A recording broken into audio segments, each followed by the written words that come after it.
সবাই জানেন আমাদের প্রাণপ্রিয় নেত্রী তিনবারের প্রধানমন্ত্রী আজকে 9 দিন না জানি 10 দিন হয় এমআর কেয়ার হসপিটালে ভর্তি আছে।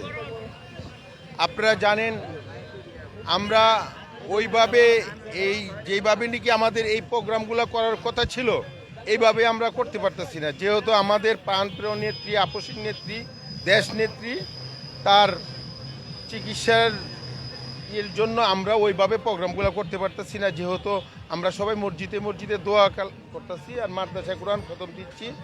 আলহামদুলিল্লাহ প্রতি গুল্লি সব জায়গায় আপনি সারা বাংলাদেশের লোক আপনারা জানেন বেগম খালেদা জিয়ার জন্য দোয়া করতেছে।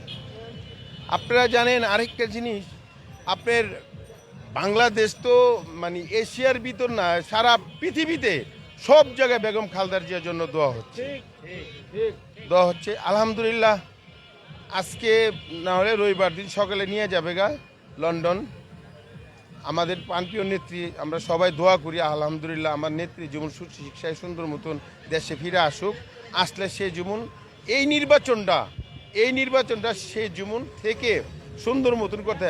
আমাদের প্রাণপ্রিয় নেত্রী আপনারা জানেন সে 5টা খেলে 5টাই পাশ করে, সর্বোচ্চ ভোটে পাশ করে। এইবার আলহামদুলিল্লাহ যেই কয়টা দিছে এই কয়টাই সর্বোচ্চ ভোটে পাশ করবে আমার নেত্রী। আলহামদুলিল্লাহ আরেকটা জিনিস আপনারা সবাই জানেন আমাদের সামনে